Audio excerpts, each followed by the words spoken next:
telefone yawe yari yakwinjiriza igiceri na kimwe. Niba telefone yawe utarakwinjiriza igiceri na kimwe, rekera kandi wirirwa kuri TikTok uscrolling up and down ureba video z'abandi bantu uri kubinjiriza amafaranga atagira ingano ukarinda unanirwa. Uyu munsi ngiye kukwereka uburyo uri hano mu Rwanda uri gufungura TikTok ubwawe ku giti cyawe nta n'ikindi kintu bigusabye, ahubwo bigusabye telefone yawe. Gusa ngiye kukwereka uburyo ki ushobora kwifungura TikTok ushobora kuguhemba kandi utanavunitse. Wowe ukajya wifata ka video kwa kundi uri kubyina indirimbo z'abandi bantu, ahubwo bikarangira winjije kurusha umuntu wakoze iyo ndirimbo. Reka turebane iyi video gusa nusimbutsa n'ubimbaze n'igihombo cyawe twagiye. Ibintu tugomba gukenera haba harimo icyo bita VPN. VPN ni application igufasha kwerekana ko uri mu kindi gihugu kitari icyo urimo mu by'ukuri, bitewe no guhakinga network, ikerekana ko uri muri Amerika, mu Bwongereza, aho ushaka kwishyira. Iyi ngiyi rero niyo ngiyemo, yitwa Secure VPN. Wayishaka kuri Play Store ukayibona, ndajyamo ikamitamo mu Bufaransa, buriya nakanzeho mu Bufaransa iba connected. Nyuma yo kuinstalla VPN, ikindi kintu tuba tugiye gukurikizaho, ujya kuri TikTok yawe ugakora logout, account zose ziloginze in kuri application, kuko application nayo ikenera. Ahangaha ngiye gukora logout, mfitemo account ebyiri.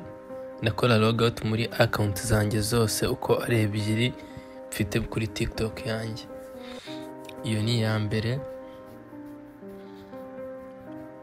Urabona ko maze gukanda logout, reka dutegereze loading ivemo. Tayari ubwo gutyo yamaze kuvamo, hakahita hajyamo iya kabiri. Iyo ya kabiri nayo ugomba gukora icyo bita logout, nayo ikavamo muri application, ukaba ufite ko nta account nimwe loginzemo. Nayo reka dumanuke dukande logout. Urabona ko nayo ivuyemo. Noneho nyuma yo kuzikuramo zose, ikiba gisigaye sasa tugiye gutangira creating international account. Creating international account mu bintu dukenera bindi nababwiye ko harimo icyo bita browser. Browser ni ahantu hose ujya gusacingira kuri internet, muri Chrome, kuri Phoenix browser. Browser zose bafite iOS bakoresha Safari, yari yose irakora nta kibazo. Ngiye kujya kuri Chrome, ingera muri Chrome hejuru gusacinga na sacikamo TikTok cyangwa se tiktok.com.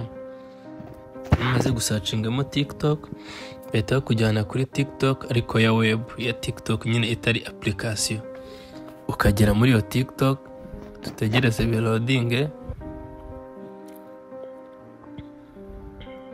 Iyo imaze kuloadinga, ikintu ukora nta kindi, barabanza guhitishamo kujya kuri application cyangwa kuguma kuri iyo TikTok uri gukoresha. Icyo ukora nta kindi, uhitamo aho hasi handitse not now kugira ngo ugume aho ngaho kujyana muri application. None ukahita ukanda aho hasi kuri profile. Imaze kuhakanda bakuzana ka sign up, kagakandaho. Ako ka sign up imaze kugakanda, urabona ko hejuru bikurodinga, uraba utangiye nyine gucreatinga indi account. Ariko mu by'ukuri kubera application twakoresheje VPN, ubwo rero kubona ko turi mu Bufaransa, turajya hejuru use phone or email, dukandeho. Nitumara gukandaho, dutangira gusettinga, baraguhitishamo itariki y'amavuko.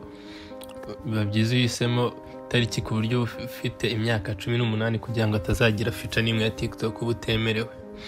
Maze gukora ibyo kanda next, ukajya kuri nimero nta kibazo, wemerewe kumanuka ugahitamo igihugu cy'u Rwanda, byo nta kintu byica. Uramanuka ushake u Rwanda, urangiza ushyiremo nimero zawe za telefone, nimero zawe ukoresha za telefone ku buryo bahita bakoherezaho code. Iyo umaze kuzishyiramo ngizo, kanda next ugategereza code ikaza ukayandikamo. Dore code bampaye 955005.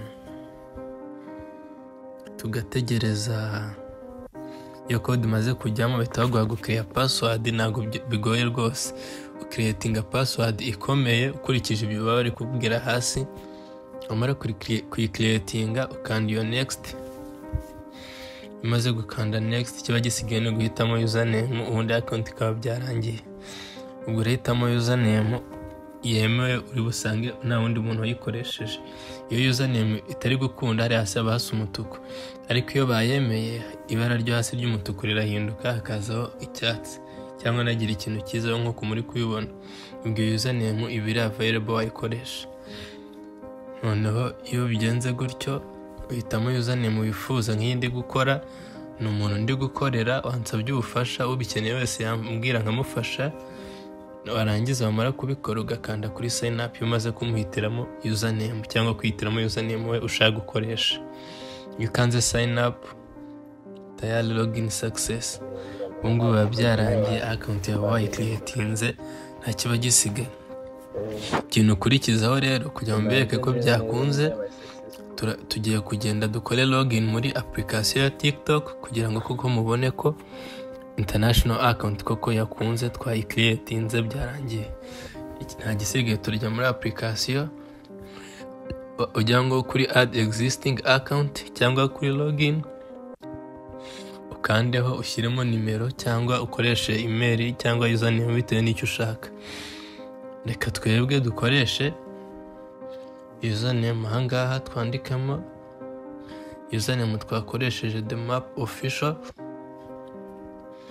Nitumara kwandikamo iyo username turakanda kuri continue.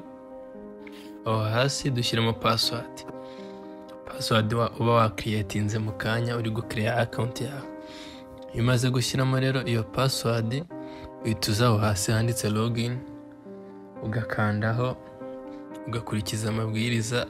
Nta kiba gisigaye urebye account twarangije kuyicreatinga. Igisigaye no kuloginga in turi gukora. Turareka birodinge. Akenshi bitakuzanira aka verification ko kureba nimba utari robot. Turiya musanzwe mudukora ku ma account yose yaba yo mu Rwanda baratuzana. Kadutegereze turebe igikurikira. Yego bazanye verification. Urahitamo objects zifite shape isa duhisemo utwo tuzeru tubiri. Verification yabaye complete. Tegereze turebe. Tayari ubwo login. Okay, bazanye challenge yuko bagiye kukohereza code none kuri nimero kugira ngo verifying ko ari wowe.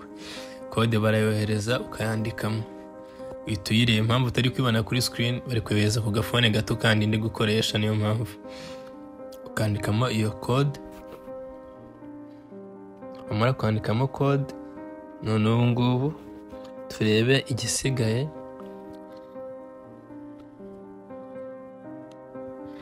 Code twamaze kuyishyiramo biri kuloadinga. Ndakeka bagaruye indi verification nayo ukayihitamo verification complete, then ugategereza account akakanya bayagiyemo byarangiye. None ko account yagiyemo ushatse wa saving password cyangwa uyi saving kwita tuza hasi kuri profile kandi kuri two turongo dutatu turi mu ngoni tujye muri creator tools kugira ngo turebe koko account yacu ari international.